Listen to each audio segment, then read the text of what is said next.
सध्या संपूर्ण राज्यातील शेतकऱ्यांना पावसाची प्रतीक्षा आहे. मात्र अल निनोच्या प्रभावामुळे पाऊस हा मागच्या काही दिवसापासून गायब झालेला आहे आणि पुढचे काही दिवस पाऊस येण्याचे कोणते चिन्ह देखील दिसत नाही.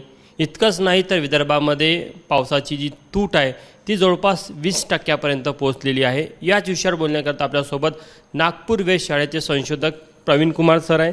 सर, पहला सवाल तो बारिश की क्या स्थिति है, किसानों को उम्मीद है बारिश कब आएंगी, आपका अनुमान क्या है?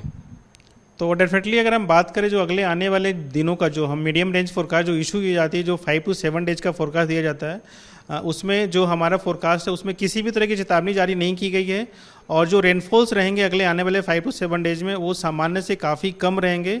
और कुछ कुछ जगहों पे ऐसी परिस्थितियाँ हो सकती है जो रेनफॉल रहेंगे वो काफ़ी लाइट रेनफॉल या वेरी लाइट रेनफॉल ही होने की संभावना बन रही है. साथ साथ हमारे द्वारा जो एक्सटेंडेड रेंज फोरकास्ट जो इशू किए जाते हैं उसमें भी अगले 2 वीक में जो रेनफॉल दर्शाया गया वो सामान्य से कम होने की पूरी संभावना बन रही है. ये अल निनो का इफेक्ट कह सकते हैं हम? डेफिनेटली इस बार अल निनो का इम्पैक्ट बना हुआ है. साथ साथ इंडियन ओशियन डायपोल है वो भी जो है न्यूट्रल फेज में है. तो दोनों के प्रभाव से हम देख रहे हैं कि जो रेनफॉल्स है काफ़ी कम दर्ज किए गए हैं. अगर हम सिर्फ एक्सेप्शन जुलाई महीने को छोड़ दें तो जून के जो महीने थे उसमें भी एक अच्छी बारिश दर्ज नहीं की गई. और अगस्त के शुरुआती से हमने देखा जो सिस्टम्स थे वो हमारे क्षेत्र के लिए प्रभावित नहीं रहे, जिससे पूरे जो सेंट्रल इंडिया का जो रेनफॉल है वो सामान्य से कम दर्ज किया गया है. तो कुल मिलाकर अगले आने वाले दिनों में भी जो है बारिश सामान्य से काफ़ी कम बनी रहेगी. और इसके साथ साथ हम जो मेडन जुलियन ऑसिलेशन जो होता है जो वो भी जो है अभी फेवरेबल फेज में नहीं बना हुआ है, जिसके कारण विदर्भ में हमें 20% का डिफिसिट देखने को मिल रहा है.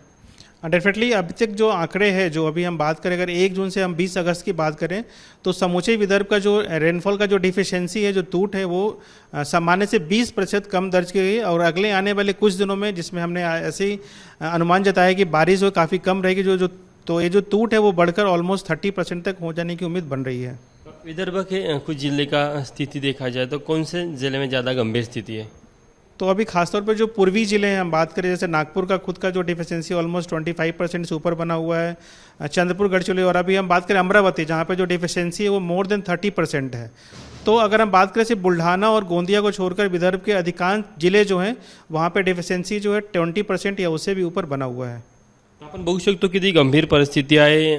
म्हणजे सध्याच पावसाची गरज असताना पुढचा 1 आठवडा पाऊस पडण्याची कुठलीही शक्यता नाही आणि पुढच्या 15 दिवसाचा विचार करायचा झालं तर मध्यम स्वरूपाचा पाऊस पडण्याचा अंदाज व्यक्त केला जात आहे. त्यामुळे निश्चितच पुढील काळ हा अत्यंत चिंतेचा आहे आणि निश्चितच शेतकऱ्यांनी याला घेऊन आता कुठेतरी स्वतःच आपल्या स्तरावर काही उपाययोजना करता येईल का याचा विचार सुरू केलेला आहे.